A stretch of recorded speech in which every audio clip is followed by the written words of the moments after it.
سبحان اللہ.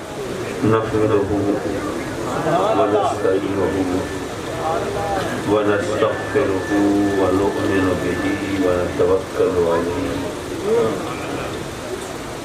ونعوذ بالله من شرور أنفسنا ومن سيئات أعمالنا من يهده الله فلا مضل له ومن يضلله فلا هادي له ونشهد أن لا إله إلا الله وحده لا شريك له ونشهد أن سيدنا وسندنا ونبينا وحبيبنا وكريمنا ورؤوفنا ورحيمنا ومولانا وملجانا وماوانا محمدا عبده ورسوله أما بعد فأعوذ بالله من الشيطان الرجيم بسم الله الرحمن الرحيم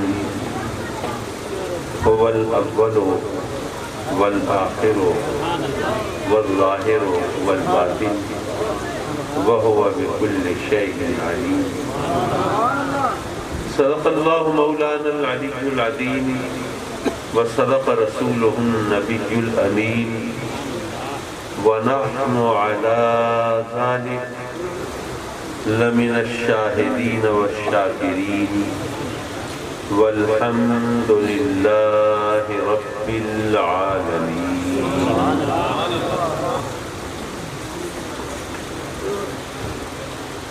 واجب التعظیم لائق التکریم علماء اہل سنت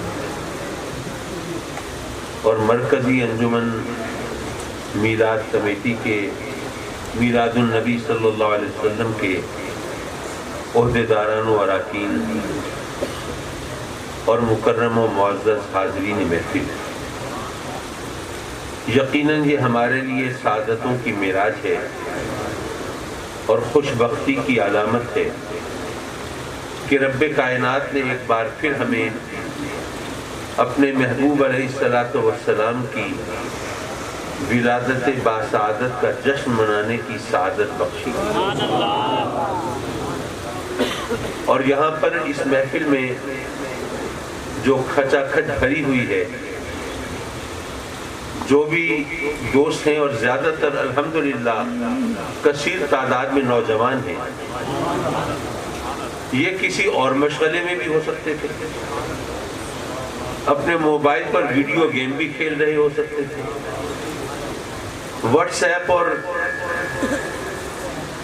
فیس بک کے چکر میں بھی ہو سکتے تھے، نہ جانے آج کل کیسی کیسی لغویات آ گئی ہیں، لیکن یہ اس کا کرم ہے کہ اس نے ان کو اس مبارک اور نورانی محفل میں حاضری کے لیے بھیجا ہے. یہ اس کا کرم ہے، یہ اس کا احسان ہے. حضرات مکرم ماہ مقدس ہے، ماہ ربیع الاول ہے، میرے آقا کریم صلی اللہ علیہ وسلم کی آمد کا مہینہ ہے، اور مسلمانان عالم بارگاہ رسالت میں اپنی عقیدت و محبتوں کے نذرانے پیش کر رہے ہیں. حضور علیہ السلام نے جب اعلان نبوت فرمایا تو اس وقت مشرکین مکہ نے اور عرب کے لوگوں نے اعتراض کیا اور کہا کہ اگر اللہ نے نبی بھیجنا تھا تو کسی فرشتے کو نبی بنا کر بھیجا ہوتا. یہ ایک انسان کو، ایک بشر کو نبی بنا کے بھیج دیا، یہ کیا بات بنی؟ واقعی اگر کوئی اس کا نبی ہوتا تو کوئی فرشتہ ہوتا. تو قرآن نے اس کا جواب دیا. قرآن نے کہا کہ اگر وہ نبی فرشتوں کے لیے بھیجا گیا ہوتا تو وہ فرشتہ ہی ہوتا، لیکن چونکہ وہ نبی بھیجا جا رہا ہے انسانوں کی ہدایت کے لیے، ان کی رہنمائی کے لیے، ان کو صراط مستقیم پر چلانے کے لیے، ان کو بھٹکنے سے بچانے کے لیے، تو اس لیے اللہ نے وہ نبی بھیجا ہے انسان کے روپ میں. اب یہ قرآن نے جواب دیا ہے اور ظاہر ہے کہ اس میں کوئی اگر مگر نہیں ہے، لیکن اس سے ایک اور مطلب اور مفہوم نکلتا ہے، اس کی طرف آپ کی توجہ مبذول کرانا مقصود ہے۔ سبحان اللہ۔ میرے آقا کریم نے اعلان نبوت کیا تو کافروں نے اعتراض کیا کہ جناب اللہ تبارک و تعالیٰ کسی فرشتے کو نبی بنا کر بھیجتا۔ رب کائنات نے جواب دیا کہ میرا محبوب اگر فرشتوں کے لیے نبی بن کے آتا تو فرشتہ ہوتا، اب وہ انسانوں کی ہدایت کے لیے آیا ہے تو انسان کے روپ میں آیا ہے۔ لیکن میرا سوال یہ ہے کہ میرے آقا کریم صلی اللہ علیہ وسلم کیا صرف انسانوں کے لیے نبی بن کے آئے؟ ارسلت الی الخلق کافہ، میرے آقا کریم تو ساری مخلوق کی طرف اور تمام خدائی کی طرف نبی بنا کے بھیجے گئے، رسول بنا کر بھیجے گئے۔ اب جب میرے آقا کریم زمینوں کے لیے بھی آسمانوں کے لیے بھی، ذرات مکرم میں اس سے ذرا تھوڑا سا ڈسٹرب ہو رہا ہوں تو آپ مہربانی کریں اور ذرا مجھے بولنے دیجئے، آپ کی محبتوں کا میں بے حد شکر گزار، میری توجہ بڑھتی ہے اور میرے سلسلے تکلم میں ذرا وہ رکھنا پڑتا ہے۔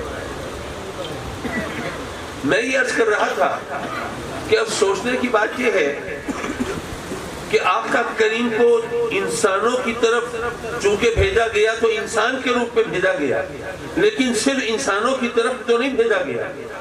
وَمَا أَرْسَلْنَاكَ إِلَّا رَحْمَةً لِلْعَالَمِينَ، قرآن کہتا ہے کہ ان کو تو العالمین کے لیے رحمت بنا کر بھیجا گیا، اور العالمین کی جب وضاحت ہوتی ہے تو پتہ چلتا ہے کہ اس میں تو زمینیں بھی ہیں اور آسمان بھی ہیں، چاند بھی، سورج بھی، ستارے بھی، سیارے بھی، کہکشائیں بھی، سمندر بھی، پہاڑ بھی، ریگستان بھی اور کوثار بھی۔ آقا کریم تو ذرے ذرے کے لیے، قطرے قطرے کے لیے، پتے پتے کے لیے، بوٹے بوٹے کے لیے نبی بنا کر بھیجے گئے۔ تو جب آقا کریم ساری کائنات کے لیے نبی بنا کر بھیجے ہیں تو یقیناً میرے آقا کریم کی کوئی ایسی حیثیت ضرور ہونی چاہیے جو ہر ایک کے لیے قابل قبول ہو۔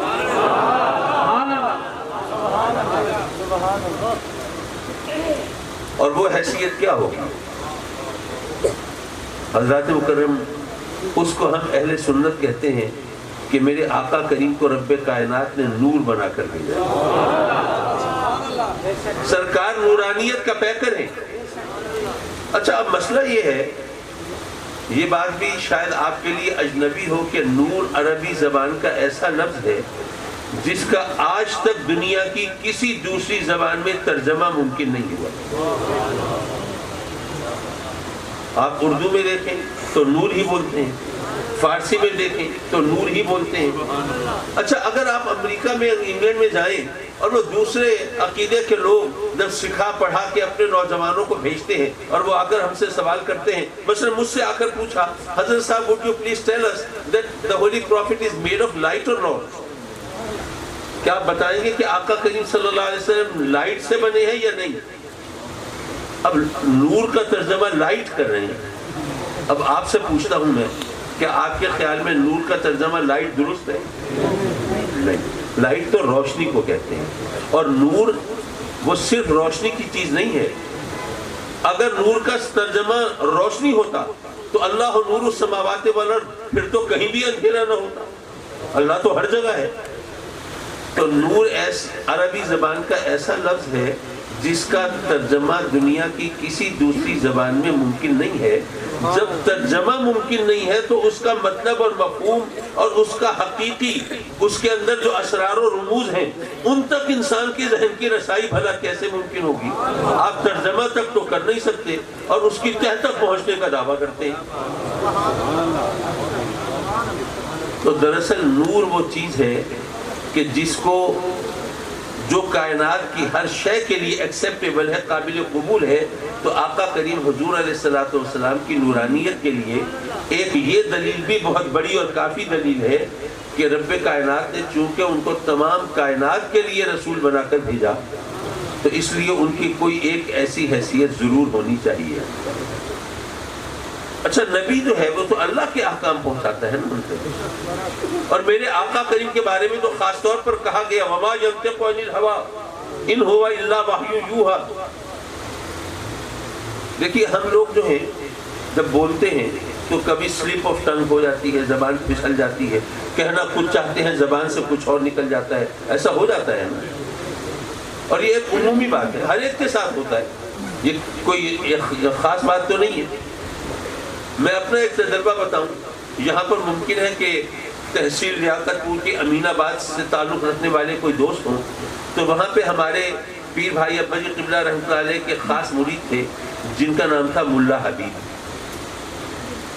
ایک دن وہ ملا حبیب صاحب آئے، ابا جی قبلہ گھر کے اندر تھے، مجھ سے کہنے لگے کہ جی حضرت صاحب کو بتا دیجئے کہ میری پوتی فوت ہو گئی ہے۔ میں نے کہا اچھا۔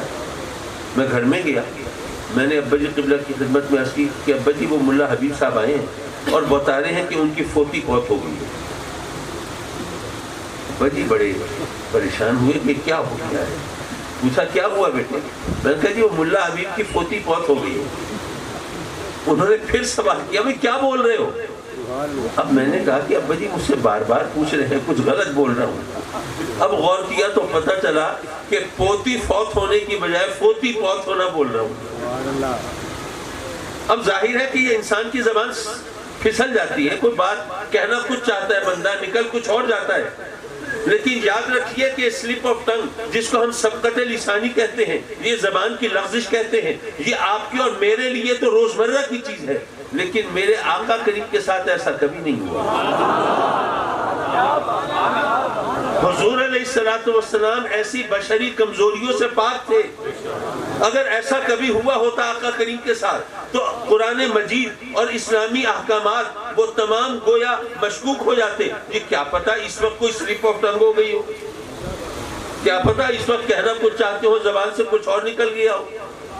اچھا یہاں پر آپ بجا طور پر سوال کر سکتے ہیں کہ جی بات یہ ہے بھی آپ کہہ رہے تھے یہ تو ایک عام چیز ہے، ہر ایک اس سے دو چار ہوتا ہے، تو آپ کیسے کہہ سکتے ہیں کہ نبی کریم کے ساتھ کبھی ایسا نہیں ہوا؟ بس زیادہ سے زیادہ آپ یہ کہہ دیں گے کہ جی کوئی حکایت، کوئی روایت، کوئی ایسی چیز سامنے نہیں ہے جس سے ثابت ہو کہ آقا کریم کبھی سبقت لسانی کا شکار ہوئے ہوں۔ لیکن جب یہ عام چیز ہے، ہر ایک اس سے دو چار ہوتا ہے، تو ایسی چیز تو پھر کوٹ نہیں کی جاتی، اس کو بتایا نہیں جاتا، اس کا ذکر نہیں ہوتا۔ جو جس چیز سے ہر ایک کا پالا پڑتا ہو تو اب اس کے بارے میں، اب جیسے مجھے نہیں پتا، میں نے تمام احادیث کو اس انداز سے تو نہیں دیکھا، لیکن مجھے نہیں پتا کیا کہ کسی حدیث میں یہ آیا ہے یا نہیں آیا کہ آقا کریم کھانسے تھے۔ اب اگر کوئی کہے کہ جو زندگی بھر کھانسے ہی نہیں تو لوگ کہیں گے کمال کرتے ہیں، آدمی کھانس تو لیتا ہی ہے، یہ کوئی ایسی چیز تو ہے نہیں کہ جس کا بطور خاص ذکر کیا جاتا۔ تو اسی طرح یہ سبقت لسانی بھی ہر ایک کے ساتھ ہو جاتی ہے، ممکن ہے کہ ہوئی ہو لیکن اس کو کوٹ نہ کیا گیا ہو، اس کو اس کا ذکر نہ کیا گیا ہو۔ میں عرض کروں گا کہ نہیں ایسا نہیں ہے۔ بات یہ ہے کہ ایک تو قرآن کا اعلان ہو وما ينطق عن الهوى ان هو الا وحی یوحی، کہ میرا محبوب تو خواہش نفس سے کلام کرتا ہی نہیں ہے، وہ تو وہی بولتا ہے جو اس کو وحی کی جاتی ہے۔ اور اس کے علاوہ وہ حدیث بھی یاد کیجئے کہ میرے آقا کریم صلی اللہ علیہ وسلم کے ایک صحابی وہ آقا کریم کا ہر فرمان لکھ لیا کرتے تھے، جو بھی آپ ارشاد فرماتے تھے وہ لکھ لیتے تھے۔ ایک دفعہ قریش کے کچھ لوگوں نے ان سے کہا کہ بھئی تم عجیب آدمی ہو، وہ جو کہتے ہیں لکھ لیتے ہو، ہر بات تو لکھنے کی نہیں ہوتی۔ بہرحال وہ ایک انسان ہے، بندہ بشر ہے، کبھی وہ خوش ہو کے کلام کرتے ہیں، کبھی ناراض ہو کے غصے میں بولتے ہیں۔ تو آدمی خوش ہو کے بولتا ہے تو بعض اوقات خوشی میں وہ بات کہہ دیتا ہے جو کہنے کی نہیں ہوتی، اور غصے میں ناراض ہو کر بولے تو بعض اوقات اس کی زبان سے وہ کچھ نکل جاتا ہے وہ جو کہنا نہیں چاہتا۔ تو اس لیے وہ بہرحال ایک بشر ہیں، کبھی خوش ہو کر کبھی ناراض ہو کر غصے میں بول دیتے ہیں، ہر چیز تو لکھنے کی نہیں ہوتی۔ انہوں نے لکھنا چھوڑ دیا۔ میرے آقا کریم نے پوچھ لیا، ہاں بھائی پہلے تو ہر بات لکھا کرتے تھے، اب نہیں لکھ رہے، کیا مسئلہ ہے؟ انہوں نے وہی بات کہہ دی کہ جی قریش کے کچھ لوگوں نے مجھے کہا کہ جی وہ بہرحال ایک بشر ہے، کبھی راضی ہو کر کبھی غصے میں ناراض ہو کر بولتے ہیں، ہر بات تو لکھنے کی نہیں ہوتی۔ میرے آقا کریم صلی اللہ علیہ وسلم نے اپنے دہن اقدس کی طرف اشارہ کیا اور کہا کہ قسم ہے مجھے اس ذات پاک کی جس کے قبضے قدرت میں میری جان ہے، اس دہن مبارک سے تو حق کے سوا کچھ نکلتا ہی نہیں۔ نعرہ تکبیر، نعرہ رسالت، جشن عید میلاد النبی، جگر گوشہ غزالی زمان صاحبزادہ سید حامد سعید شاہ صاحب کاظمی۔ اب ادھر قرآن کا اعلان ہو کہ وہ وحی الہی کے بغیر بولتے نہیں، ادھر آپ کا اپنا فرمان ہو کہ میری زبان اقدس سے تو حق کے سوا کچھ نکلتا نہیں، ایسے ماحول میں اگر ایک بار بھی میرے آقا کریم سے سبقت لسانی ہوئی ہوتی، کہنا کچھ چاہتے اور زبان سے کچھ نکلتا، تو کافروں نے تو شور مچا دیا ہوتا اور اس کا اعلان کیا ہوتا، علم اٹھا رکھا ہوتا، پروپیگنڈا کرتے، دیکھو جی یہ ان کے نبی کہتے ہیں میری زبان سے میرے منہ سے تو حق کے سوا کچھ نہیں نکلتا، اب دیکھو ان کی زبان پھسل گئی، کہنا یہ چاہتے تھے، کیا یہ دیا، اب کیا یہ بھی حق ہے، کیا یہ بھی سچ ہے، کیا یہ بھی وحی الہی ہے، یہ تو شور مچا ہوا ہوتا، اور ہماری کتابوں میں احادیث کے اندر اس پر بڑا کلام ہو رہا ہوتا اور علماء کرام اس پر گفتگو اور بحث کر رہے ہوتے، لیکن ایسی کوئی چیز آج تک سامنے نہیں آئی۔ اس سے ثابت ہوا کہ ایسا کوئی واقعہ ہوا ہی نہیں تھا جس کو نشانہ بنایا جاتا۔ اور پھر میرے آقا کریم سبحان اللہ، دیکھیے بات یہ ہے کہ نبی کا جو کلام ہے، میں اب مثال تو نہیں کہتا لیکن سمجھانے کے لیے ایک انداز کہتا ہوں۔ آپ نے وہ طوطوں کو بولتا تو سنا ہوگا، میاں مٹھو چوری کھاؤ گے، ہوتا ہے نا، لیکن آپ نے پتہ نہیں وہ ان کی ٹریننگ کرنے والوں کو دیکھا ہے کہ وہ کس طرح ٹریننگ کرتے ہیں؟ کبھی دیکھا ہے؟ اگر نہیں دیکھا، ویسے تو میرا خیال یہ ہے کہ آپ کی توجہ میری گفتگو کی طرف نہیں ہے، صرف دیکھنے کی طرف ہے، سننے کی طرف نہیں، ورنہ مجھے بات کا جواب تو دیتے۔ آپ نے کبھی طوطوں کو ٹریننگ دیتے ہوئے لوگوں کو دیکھا ہے؟ نہیں دیکھا۔ چلیے میں پھر بتاتا ہوں آپ کو۔ وہ ایسا کرتے ہیں کہ طوطے کو کسی راڈ پر، کسی ٹہنی پر، کسی شاخ پر، کسی ڈالی پر بٹھا دیتے ہیں اور اس کے پاؤں وہاں باندھ دیتے ہیں کہ وہ اڑ نہ سکے، جگہ بدل نہ سکے، اور پھر اس کے آگے ایک آئینہ رکھ دیتے ہیں۔ اب وہ آئینے میں طوطے کو اپنا عکس نظر آتا ہے، وہ سمجھتا ہے میرے سامنے کوئی دوسرا طوطا بیٹھا ہے، اور جو ٹریننگ دینے والا ہے وہ آئینے کے پیچھے چھپ کے بیٹھ جاتا ہے۔ اب وہاں سے وہ بولتا ہے میاں مٹھو، اب وہ طوطے کو اپنا عکس نظر آ رہا ہے، وہ دیکھتا ہے میرے جیسا پرندہ ہے اور بولی انسانوں کی بول رہا ہے، اگر یہ بول رہا ہے تو میں کیوں نہیں بول سکتا؟ پھر وہ بھی کوشش کرتا ہے۔ اچھا یہ عمل چند ہفتوں میں مکمل نہیں ہوتا، اس کو کافی عرصہ لگتا ہے، لیکن بہرحال ہوتا یہ ہے کہ وہ آئینے کے پیچھے وہ شخص بول رہا ہوتا ہے اور طوطے کو اپنا عکس دکھائی دیتا ہے اور وہ سمجھتا ہے میرے جیسا پرندہ ہے، یہ بول رہا ہے۔ حضرات مکرم اگر اس چیز کو سامنے رکھیں تو رب کائنات نے نبی کو بھیجا ایک انسان کے روپ میں، ہم تو اپنے جیسے انسان کو دیکھ رہے ہیں، ہمیں یہ نہیں پتا کہ اس کے پیچھے بولنے والا کون ہے۔ نعرہ تکبیر، نعرہ رسالت، جشن عید میلاد النبی، عظمت مصطفیٰ، مقام مصطفیٰ، شان مصطفیٰ، میلاد مصطفیٰ۔ حضرات مکرم تو آقا کریم حضور علیہ السلام تو ویسے بھی ماشاءاللہ انبیاء کے اندر بھی فضیلت کے حامل ہیں، تو ہم بھلا اپنی عقل کے ترازو میں ان کو کیسے تول سکتے ہیں اور اپنی عقل کے پیمانے سے کیسے ناپ سکتے ہیں؟ چلیے جو آیت کریمہ تلاوت کی اس کی روشنی میں کچھ گزارشات پیش کروں۔ دراصل مسئلہ یہ ہے میرے ساتھ، مجھے ابھی آپ سے اجازت پا کے مجھے ملتان پہنچنا ہے اور فجر کی نماز کے بعد مجھے توسہ شریف پہنچنا ہے۔ حضرت قبلہ خواجہ نصر محمود صاحب دامت برکاتہم العالیہ اب انہوں نے گویا حکم دے دیا، میں نے بڑی معذرت کی، لیکن جب میں نے دیکھا کہ میری معذرت جو ہے وہ تلخی کا سبب بن سکتی ہے تو مجھے ہتھیار ڈالنے پڑے، تو مجھے توسہ شریف پہنچنا ہے۔ اب توسہ شریف حاضری دے کے صبح پھر واپس یہاں پر آپ کے ٹھل حسن خان میں آنا ہے، سبحان اللہ، کری تو اب ایسی صورت میں جو میری حالت ہوگی اور سوچ کر جو تھکاوٹ کا احساس ہوگا، اس سے پہلے جو کچھ ہوا ہے میں وہ نہیں بتا رہا، خامخواہ وقت ضائع ہوگا، تو میں نے کہا کہ جو آیت کریمہ تلاوت کی اس پر ذرا مختصر سا کلام ہو جائے اور پھر میں آپ سے رخصت اور اجازت کا طلبگار ہو جاؤں۔ هو الاول والآخر والظاہر والباطن، اول بھی وہ، آخر بھی وہ، ظاہر بھی وہ، باطن بھی وہ۔ اچھا اس پر کوئی بحث نہیں، اس پر کوئی کلام نہیں، اس پر کسی نے کبھی اعتراض نہیں کیا کہ یہ اللہ کی صفات کا ذکر ہے۔ اللہ اول بھی ہے، اللہ آخر بھی ہے، اللہ ظاہر بھی ہے اور اللہ باطن بھی ہے، یہ ہر ایک مانتا ہے، اس پر کسی نے کبھی چون چرا نہیں کی۔ لیکن علماء حق نے یہ وضاحت بھی فرمائی کہ کہ اے لوگوں یاد رکھو کہ جہاں یہ اللہ کی صفات کا ذکر ہے وہاں یہ آقا کریم صلی اللہ علیہ وسلم کی نعت بھی ہے۔ اگر اللہ اول و آخر ہے تو میرے آقا کریم بھی اول و آخر ہے۔ اگر اللہ ظاہر و باطن ہے تو سرکار دو عالم بھی ظاہر و باطن ہے۔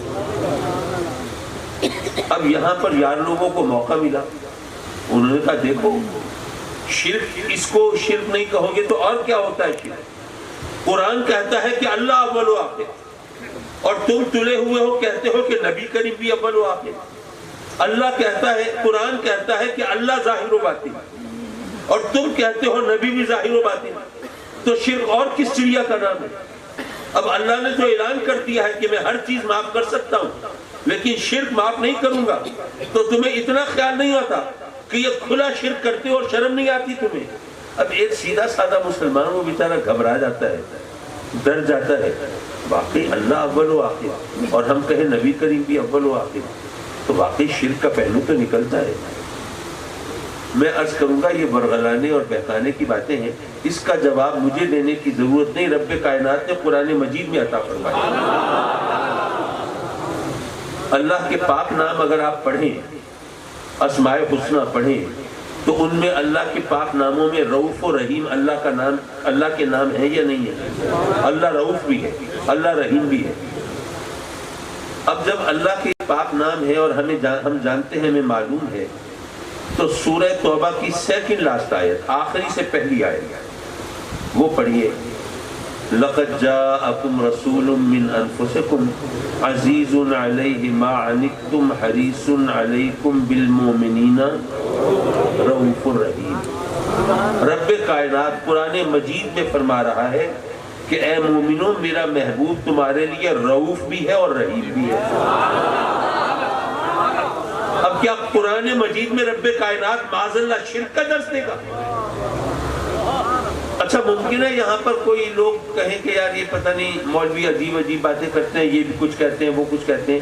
ایک اور بات ایسی کہوں کہ جس میں پھر کم از کم اگر کوئی حق قبول کرنے کی صلاحیت ہے آدمی میں تو وہ ادھر ادھر نہ ہو۔ میں آپ سب اللہ کے فضل و کرم سے صاحب ایمان ہیں، اللہ تعالی ہمارے ایمان کو سلامت رکھے۔ آپ سب مومن ہیں اور اس وقت اللہ کے فضل سے دنیا میں سینکڑوں نہیں، ہزاروں نہیں، لاکھوں نہیں، کروڑوں نہیں، اربوں مومن موجود ہیں۔ ایسا ہے؟ اگر میں کہوں کہ آپ سب مومن ہیں، آپ کو کوئی اعتراض ہے؟ کوئی اعتراض کرے تو اپنے ایمان کا بیڑا غرق کرے گا۔ آپ سب مومن ہیں، الحمدللہ دنیا میں اربوں مومن موجود ہیں، اور رب کائنات جب قرآن مجید میں سورہ الحشر میں اپنے پاک نام گنواتا ہے تو فرماتا ہے المؤمن المہیمن العزیز الجبار المتکبر۔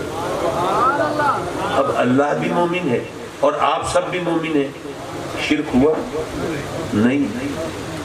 تو اتنے اربوں مومن موجود ہوں اور ادھر اللہ بھی مومن ہو اور شرک نہیں ہوا، تو اگر اللہ بھی اول و آخر ہو اور نبی پاک بھی اول و آخر ہو تو شرک کیوں ہونے لگا؟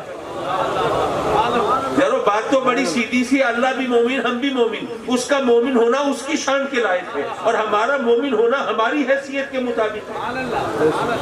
لیکن ایک ہی لفظ، ایک ہی نام وہ اللہ کے لیے بھی استعمال ہو سکتا ہے، اللہ کی مخلوق کے لیے بھی استعمال ہو سکتا ہے، اور اس کے لیے کہیں اور سے دلیل لانے کی ضرورت نہیں، قرآن خود بول رہا ہے۔ جب ہم نے یہ دلیل دی تو ایک صاحب کہنے لگے کہ جی یہ بات تو ٹھیک ہے، آپ نے صحیح کہا، اور دلیل بھی قرآن سے دی، رب کی زبان سے دی، تو بات تو ختم ہو گئی۔ مان لیا کہ بھئی ایک ہی لفظ اللہ کے لیے بھی استعمال ہو سکتا ہے، اللہ کے بندوں کے لیے بھی استعمال ہو سکتا ہے، لیکن ہمارا اعتراض اور ہے۔ میں نے کہا جی فرمائیے کیا اعتراض ہے؟ کہنے لگا کہ جی بات یہ ہے کہ اگر اللہ اول بھی ہے، آخر بھی، ظاہر بھی، باطن بھی، وہ تو اللہ ہے، وہ ہمارا خالق و مالک ہے، وہ ہماری عقل سے، سوچ سے، تخیل سے ماورا ہے، ہم اس پر انگشت نمائی نہیں کر سکتے، حرف گیری نہیں کر سکتے، ہم اس کے بارے میں لب کشائی نہیں کر سکتے، ہم اس کے بارے میں کچھ نہیں کہہ سکتے، وہ تو اللہ ہے نا۔ لیکن اگر آپ کا اصرار ہے کہ نبی کریم بھی اول بھی ہیں، آخر بھی ہیں، تو پہلے یہ بتائیے کہ جو اول ہے وہ آخر ہو کیسے سکتا ہے؟ اول و آخر تو ایک دوسرے کی ضدیں ہیں نا۔ تو یہ ضدیں اکٹھی کیسے ہو سکتی ہے؟ یہ کیسے ممکن ہے کوئی اول بھی ہو آخر بھی ہو، کوئی پہلا بھی ہو اور آخری بھی ہو؟ بھئی آپ کے یہاں رحیم یار خان میں جو ہائی سکولز ہیں ان میں جس نے سب سے پہلے میٹرک پاس کیا وہ کوئی اور ہوگا، جو سب سے آخر میں کرے گا وہ کوئی اور ہوگا۔ Khwaja Farid university of information technology, اس میں جس نے سب سے پہلے ڈگری لی وہ کوئی اور ہوگا، جو سب سے آخر میں لے گا وہ کوئی اور ہوگا۔ اس محفل میں جو سب سے پہلے آیا وہ کوئی اور ہوگا، جو سب سے آخر میں آئے گا وہ کوئی اور ہوگا۔ آپ کو اگر اللہ نے اولاد دی ہے تو آپ کا جو سب سے پہلا بچہ ہے وہ کوئی اور اگر آپ نے ہتھیار نہیں ڈالے تو جو سب سے آخری بچہ ہے وہ کوئی اور ہوگا۔ ٹھیک ہے نہیں؟ تو جو اول ہے وہ آخر تو نہیں ہو سکتا۔ تو وہ صاحب کہنے لگے کہ جناب یہ بتائیے کہ آپ کا اول و آخر یہ نام تو استعمال ہو سکتے ہیں مخلوق کے لیے بھی، لیکن جو اول ہے وہ آخر کیسے ہو سکتا ہے؟ اگر اللہ اول بھی ہے آخر بھی، وہ تو اللہ ہے نا، وہ ہماری عقل سے بالاتر ہے، اس کے بارے میں ہم لب کشائی نہیں کر سکتے، حرف گیری نہیں کر سکتے، ہم اس پر کلام نہیں کر سکتے، وہ اس سے بالاتر ہے۔ لیکن اگر آپ کہتے ہیں نبی کریم اول بھی ہے آخر بھی ہے، تو ذرا یہ بتائیے جو اول ہے وہ آخر ہو کیسے سکتا ہے؟ میں نے کہا کہ اچھا اس کا جواب میں 3 حصوں میں دیتا ہوں۔ پہلا ذرا سائنٹیفک انداز سمجھ لیجیے۔ میرا بڑا بیٹا ماشاءاللہ اب رحیم یار خان والے بھی اب جان گئے ہوں گے، مختلف محفلوں میں آتا بھی رہا ہے، دادا کے نام پہ اس کا نام ہے احمد سعید۔ اب تو ماشاءاللہ بڑا ہو گیا، لیکن جب 6-7 سال کا تھا تو مجھ سے کہتا ہے، پوچھتا ہے کہ بابا کیا یہ بات درست ہے کہ قرآن مجید میں رب کائنات نے فرمایا کہ اس نے حضرت آدم علیہ السلام کو مٹی سے پیدا کیا؟ میں نے کہا بیٹے بالکل درست ہے، اور ایک جگہ نہیں، قرآن میں کئی جگہ اللہ نے فرمایا۔ اب پہلے تو ذرا خاموش ہو گیا جیسے اس کی توقع کے خلاف جواب ملا ہو، پھر ذرا سوچ کے کہنے لگا کہ بابا یہ بتائیے کہ ہم پر جو دوسرے عقیدے کے لوگ، مذہب کے لوگ اعتراض کرتے ہیں، ان میں سے آج تک کسی نے یہ اعتراض کیوں نہیں کیا کہ دیکھیے قرآن کو آپ اللہ کا کلام مانتے ہیں اور اس میں لکھا ہے کہ ایک گوشت پوش کا انسان جو ہے وہ اللہ نے مٹی سے بنا دیا، تو یہ کیسی عجیب مذہب خیز بات ہے؟ تو آج تک کسی نے اعتراض نہیں کیا۔ میں نے کہا کہ بیٹے اللہ نے حضرت آدم علیہ السلام کو مٹی سے کیسے بنایا یہ تو اپنی جگہ پہ ایک بات ہے، پہلے ہم یہ دیکھ لیتے ہیں کہ آج ہم خود کس چیز سے بنتے ہیں۔ میں نے کہا کہ دیکھیے بچہ پیدا ہوا، کتنا چھوٹا سا منا سا بچہ ہوتا ہے، اٹھاتے ہوئے بھی ڈر لگتا ہے گرنا پڑے، پھر وہ رفتہ رفتہ پلتا ہے، بڑھتا ہے، زندگی کی بہاروں سے گزرتا ہے، اور ماشاءاللہ ماہ و سال سے گزر کر آہستہ آہستہ وہ شباب کی منزلوں میں داخل ہوتا ہے، اور جب وہ 6 فٹا جوان سامنے کھڑا ہوتا ہے تو دیکھ کے سوچنا مشکل ہو جاتا ہے کہ وہی منا سا بچہ ہے جس کو اٹھانا بھی مشکل لگتا تھا۔ میں نے کہا کہ بیٹے یہ بتاؤ کہ وہ اتنا سا جو بچہ تھا اتنا بڑا ہو گیا، اس کا قد بڑھ گیا، جسم بڑھ گیا، حجم بڑھ گیا، وزن بڑھ گیا، یہ تمام چیزیں بڑھ گئیں، آخر کیسے بڑھ گئیں؟ اس کے جسم میں کیا چیز شامل ہوتی گئی؟ تو کہنے لگا بابا اٹ از ویری سمپل، یہ تو بڑی سیدھی سی بات ہے، وہ اس لیے کہ ہم خوراک کھاتے ہیں نا، وہ خوراک ہمارے جسم میں جاتی ہے، ڈائجسٹ ہوتی ہے، پھر ایسیمیلیٹ ہوتی ہے، ہمارے جسم کا حصہ بنتی ہے، تو وہ خوراک سے ہمارا جسم پلتا بڑھتا ہے۔ میں نے کہا اچھا ہاں بیٹے یہ بات تو ٹھیک ہے، آپ ماشاءاللہ بڑے سمجھدار ہو، عقل مند ہو، خوراک سے ہمارا جسم بنتا ہے، وہ ہمارے جسم کا حصہ بنتی ہے۔ اب ذرا یہ بھی بتا دو خوراک کہاں سے آتی ہے؟ اب آپ یہ مت کہیے گا کہ جی ہم ڈپارٹمنٹل سٹور سے خرید کے لے آتے ہیں۔ میں نے پہلے کہا ہوگا، شاید بات یاد آ جائے، کچھ 20-25 سال پہلے کچھ کراچی کے کچھ بچے آئے ہمارے گھر، مجھ سے کہنے لگے انکل وہ ہم نے کماد کے کھیت دیکھ لیے۔ میں نے کہا بیٹے وہ مجھے نہیں پتا آج کل کماد کا سیزن ہے یا نہیں ہے، چلو چلتے ہیں دیہات میں، جو جس چیز کے بھی کھیت ہوں گے دیکھ لینا۔ کہنے لگے نہیں انکل ہم نے دراصل کماد کے کھیت دیکھنے ہیں۔ میں نے کہا کیوں بھائی کماد کے کھیت کیوں دیکھنے ہیں؟ کہنے لگے جی ہم نے دراصل یہ دیکھنا ہے کہ گنوں کو میٹھا کرنے کے لیے یہ کسان لوگ کتنی چینی ڈالتے ہیں کھیتوں میں۔ یارو وہ تو کراچی کے رہنے والے تھے، ان کا تو زمین سے وہ رشتہ اور تعلق نہیں تھا، لیکن میرا خیال ہے ضلع رحیم یار خان کے رہنے والے وہ تو اچھی طرح جانتے ہوں گے کہ اگر زمین سے سبزہ اگنا بند ہو جائے تو دنیا میں کسی کو کہیں سے خوراک نہ ملے۔ اگر وہ یہ سوچے کہ جی حضرت صاحب ہم روٹی نہیں کھائیں گے، چاول نہیں کھائیں گے، سبزیاں نہیں کھائیں گے، دالیں نہیں کھائیں گے، ہم گوشت کھا لیں گے، ہم انڈے کھا لیں گے، ہم دودھ پی لیں گے، ہمیں تو اور زیادہ مزہ آئے گا۔ بھائی آپ تو گوشت انڈے کھا لیں گے، دودھ پی لیں گے، لیکن جن جانوروں کے گوشت انڈے آپ استعمال کریں گے وہ روزہ رکھے رہیں گے۔ زمین سے اگر سبزہ اگنا بند ہو جائے تو دنیا میں کسی کو کہیں سے خوراک نہ ملے۔ یہی وجہ ہے کہ اگر آپ کسی لیبارٹری کے اندر اپنا گوشت یا ہڈی یا کھال یا بال یا ناخن کوئی بھی چیز ذرا لیبارٹری ٹیسٹ کے لیے بھیجیں کہ اس کے انگریڈینٹس کیا ہیں، کمپوننٹس کیا ہیں، اجزائے ترکیبی کیا ہے، کن چیزوں سے مل کے ہمارا جسم بنتا ہے، تو وہ رپورٹ دیں گے کہ جو چیزیں ہیں وہ سب اسی مٹی کے اندر موجود ہیں، اسی مٹی سے خوراک اگتی ہے، وہ ہم کھاتے ہیں، وہ ہمارے جسم کا حصہ بنتی ہے۔ اور پھر جب ہم دنیا سے رخصت ہوتے ہیں، یار لوگ ہمارا جنازہ لے کے مٹی میں قبر میں دفنا دیتے ہیں، وہاں وہ ڈیکمپوز ہو جاتا ہے، منتشر ہو جاتا ہے، مٹی میں مل کر مٹی ہو جاتا ہے۔ آئے بھی مٹی سے تھے، گئے بھی مٹی میں ہیں، اول بھی مٹی ہے، آخر بھی مٹی ہے، اور درمیان میں جو کچھ ہے وہ اول و آخر کا صدقہ ہے۔ نعرہ تکبیر، نعرہ رسالت، جشن عید میلاد النبی، فیضان کرم حضور غزالی زمان، میلاد چوک، میلاد چوک۔ اچھا ایک اور انداز سے سمجھ لیجیے ذرا کامن سینس کے حوالے سے۔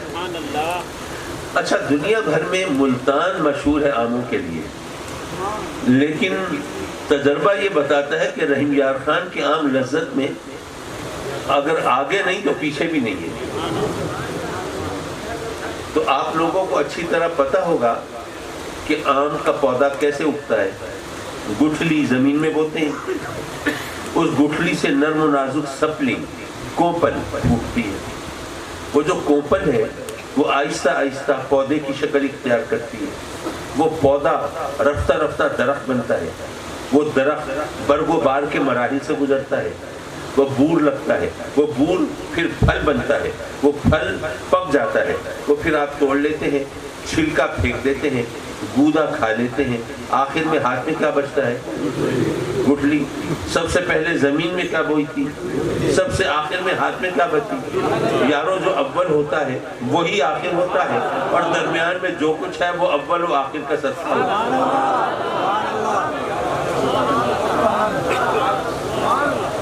اچھا ذرا جیومیٹریکل سٹائل میں بھی سمجھنا اس کو۔ اگر آپ ایک سرکل، ایک دائرہ کھینچنا چاہیں تو کسی پوائنٹ سے، کسی نقطے سے دائرہ شروع کریں گے، اور وہ دائرہ مکمل نہیں ہوگا جب تک گھوم کر واپس اسی دائرے پہ نہ، اسی نقطے پر نہ پہنچ جائیں۔ جب تک آغاز اور انجام کا ملاپ نہیں ہوگا دائرہ مکمل نہیں ہوگا۔ جب تک ابتدا اور انتہا یکجان نہیں ہوں گے دائرہ مکمل نہیں ہوگا۔ جب تک اول اور آخر ایک نہیں ہوں گے دائرہ مکمل نہیں ہوگا۔ اسی لیے میرے آقا کریم صلی اللہ علیہ وسلم نے فرمایا انا اولہم خلقا و آخرہم بعثا، بے شک میری بعثت سب سے بعد میں ہوئی لیکن تخلیق تو سب سے پہلے ہوئی ہے۔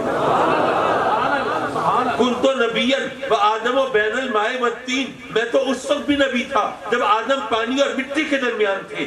کنت نبیا و آدم و بین الروح والجسد، میں تو اس وقت بھی نبی تھا جب آدم جسم اور روح کے درمیان تھے۔ تو یارو رب کائنات نے چونکہ نبوت کا دائرہ میرے نبی کی ذات سے مکمل کرنا تھا، اس لیے اول بھی ان کو بنایا ہے، آخر بھی ان کو بنایا۔ نعرہ تکبیر، نعرہ رسالت، جشن عید میلاد النبی، جگر گوشہ غزالی زمان، صاحبزادہ سید حامد سعید شاہ صاحب قاسمی۔ حضرات مکرم، جزاکم اللہ، بہت شکریہ۔ صاحب کہنے لگے اچھا کاظمی صاحب یہ آپ نے اول و آخر تو کسی طرح گھول کے پلا دیے، لیکن یہ بتائیں کہ ظاہر اور باطن کا کیا کریں گے؟ سبحان اللہ۔ وہی ظاہر بھی ہو، وہی باطن بھی ہو، وہی کھلا بھی ہو، وہی چھپا بھی ہو، یہ بھی تو ایک دوسرے کی ضدیں ہیں، یہ کیسے اکٹھی ہو سکتی ہیں؟ میں نے کہا کہ دراصل میرے آقا کریم صلی اللہ علیہ وسلم کی دو حیثیتیں ہیں۔ ایک حیثیت غایت ظہور کی ہے، ایک حیثیت غایت بطون کی ہے، یعنی ایک حیثیت سے میرے آقا کریم ظاہر ہیں تو ایسے کہ ان سے زیادہ کوئی ظاہر نہیں، اور ایک حیثیت سے میرے آقا کریم باطن ہیں، پوشیدہ ہیں، چھپے ہوئے ہیں تو ایسے کہ ان سے زیادہ کوئی پوشیدہ نہیں۔ اگر ظہور کا عالم دیکھنا ہو تو ظاہر ہے تو ایسے کہ کنکر اور پتھر بھی جانتے ہیں کہ یہ اللہ کے رسول ہیں، ان کے نام کا کلمہ پڑھ رہے ہیں۔ اگر ظاہر ہے تو ایسے کہ جانور بھی جانتے ہیں کہ اللہ کے رسول ہیں، کہ آپ کی بارگاہ میں سجدہ ریز ہو رہے ہیں۔ ظاہر ہے تو ایسے کہ درخت بھی جانتے ہیں کہ اللہ کے رسول ہیں، کہ آپ کے بلاوے پر جڑوں سمیت گھسٹتے ہوئے حاضر خدمت ہو رہے ہیں۔ اگر ظاہر ہے تو ایسے کہ پانی بھی جانتا ہے کہ اللہ کے رسول ہیں، کہ آقا کریم کی مقدس انگلیوں سے جاری ہو جاتا ہے۔ اور اگر ظاہر ہے تو ایسے کہ بادل بھی جانتے ہیں کہ اللہ کے رسول ہیں، اسی لیے آپ کی انگشت مبارک کی حرکت کے ساتھ وہ پھٹتے چلے جاتے ہیں۔ یارو اگر ظاہر ہے تو ایسے کہ آسمان پر چمکنے والے چاند اور سورج بھی جانتے ہیں کہ اللہ کے رسول ہیں، کہ آپ کے حکم کی تعمیل میں لگے رہتے ہیں، آپ کے اشارہ چشم و ابرو کے منتظر رہتے ہیں۔ لیکن اگر پوشیدہ ہے تو ایسے، چھپے ہوئے ہیں تو ایسے کہ جبریل بھی نہیں جانتے کہ حقیقتاً کیا ہے۔ سبحان اللہ، سبحان اللہ۔ وہ حدیث یاد ہے نا، میرے آقا کریم صلی اللہ علیہ وسلم جلوہ فگر ہیں، اور وہ سرکار حضور علیہ السلام جبریل سے پوچھتے ہیں، ہاں بھائی جبریل تمہاری عمر کتنی ہے؟ جبریل عرض کرتے ہیں کہ سرکار چوتھے حجاب عظمت میں ایک نوری ستارہ ہر 70,000 سال کے بعد چمکتا ہے۔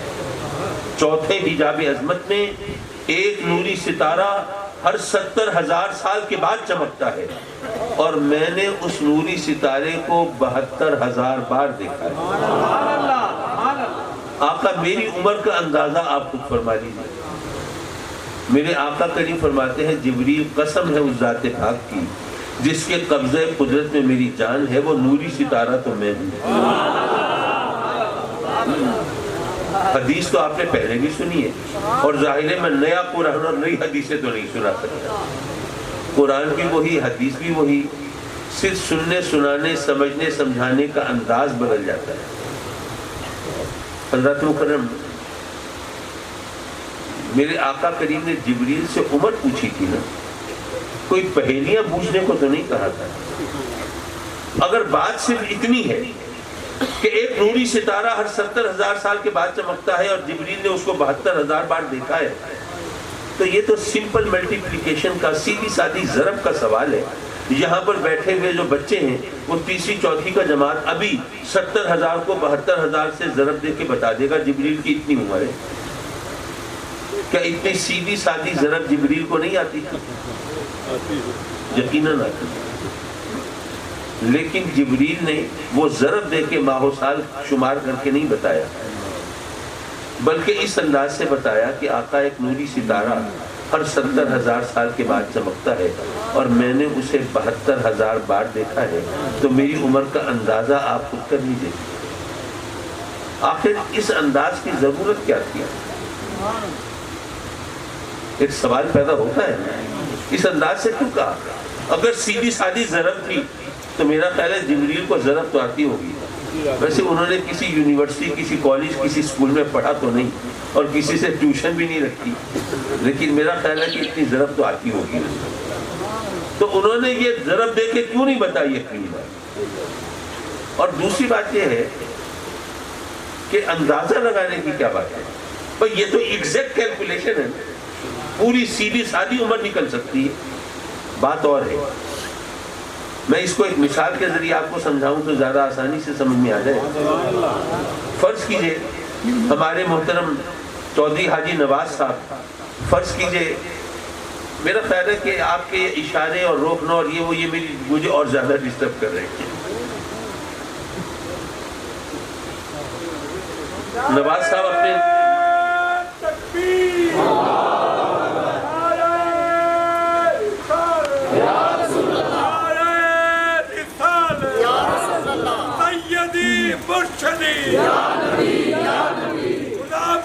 غلام ہے، غلام ہے، غلامی رسول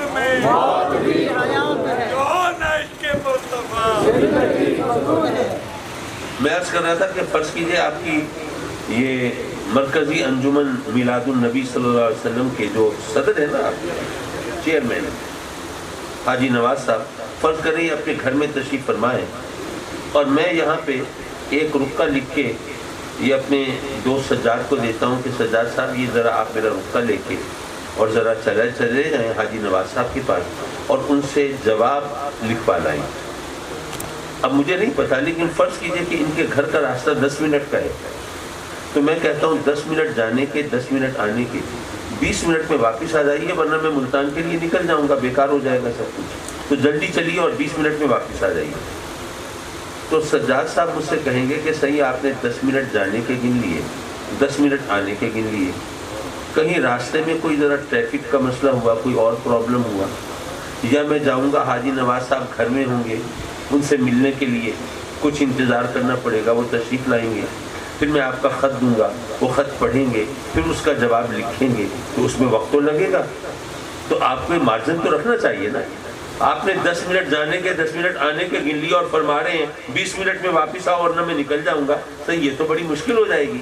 بات صحیح ہے یا غلط ہے؟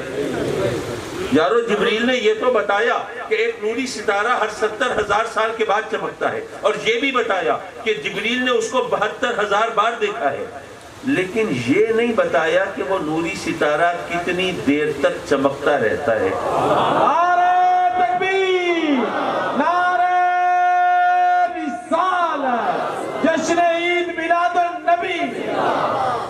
جتنی دیر وہ نوری ستارہ چمکتا رہتا ہے، وہ جو ڈیوریشن ہے، وہ جو وقفہ ہے، وہ جو وقت ہے، وہ بھی تو جبریل کی عمر کا حصہ ہے نا۔ وہ ایک لمحہ ہے، وہ ایک ساعت ہے، وہ ایک گھڑی ہے، وہ ایک دن ہے، وہ ایک ہفتہ ہے، ایک مہینہ ہے، وہ 1 سال ہے یا 1000 سال ہے، یا جو بھی وقت ہے، بھئی وہ بھی تو کیلکولیشن میں آنا چاہیے نا، وہ بھی تو اس حساب میں شامل ہونا چاہیے، وہ بھی تو جبریل کی عمر کا حصہ ہے۔ لیکن نہیں، جبریل کہتے ہیں کہ آقا وہ ایک نوری ستارہ ہر 70,000 سال کے بعد چمکتا ہے، اور جب وہ طلوع ہوتا ہے، میری نگاہیں، میری نظریں جب اس نوری کی ستارے کی کرنوں میں الجھتی ہیں، پھر وقت کا دھارا بہتا رہتا ہے، پھر زمانہ گزرتا رہتا ہے، پھر ماہ و سال بدلتے رہتے ہیں، پر آقا مجھے پتہ نہیں چلتا وقت کتنا گزر گیا ہے۔ ہاں، جب وہ نوری ستارہ اپنی چھب دکھلا کر روپوش ہوتا ہے تو تب میں ساعتیں شمار کرتا ہوں اور ماہ و سال گنتا ہوں اور وقت کا حساب رکھتا ہوں، اور جب 70,000 سال پورے ہوتے ہیں وہ نوری ستارہ پھر طلوع ہوتا ہے، پھر میں اس کے دیدار میں محو ہو جاتا ہوں۔ آقا اس لیے عمر بتانا تو میرے بس میں نہیں ہے، میں تو اتنا ہی بتا سکتا ہوں کہ وہ نوری ستارہ ہر 70,000 سال کے بعد چمکتا ہے، اور میں نے اسے 72,000 بار دیکھا۔ نعرہ تکبیر، نعرہ رسالت، جشن عید میلاد النبی، فیضان کرم حضور غزالی زمان۔ تو یارو ذرا سوچو، جس ہستی کو دیکھ کر جبریل جیسی ہستی کو وقت گزرنے کا پتہ نہ چلتا ہو، اسے ہم کتابوں میں پڑھ کر کیسے پہچان سکتے ہیں؟ اور پھر ایک اور بات ہے جو زیادہ سامنے کی ہے، جبریل نے اس نوری ستارے کو دیکھا ہے 2-4 بار نہیں، 50-100 بار نہیں، 72,000 بار دیکھا ہے، اور 72,000 بار دیکھ کر بھی پہچان نہیں سکے کہ یہ کیا ہے۔ ارے پتہ اس وقت چلا ہے جب میرے آقا کریم نے خود بتایا ہے اور اس رات سے پردہ اٹھایا ہے کہ وہ نوری ستارہ تو میں ہوں۔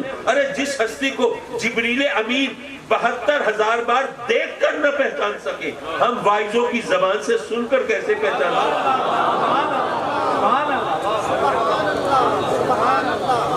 اور پھر میرے آقا کریم صلی اللہ علیہ وسلم نے فرمایا اس ہستی کو جو سرکار کی امت میں عارف الناس ہے، جو سب سے زیادہ واقف شان محمدی ہے اور سب سے زیادہ وہ آشنائے مقام مصطفی ہے، میرے آقا کریم فرماتے ہیں یا ابا بکر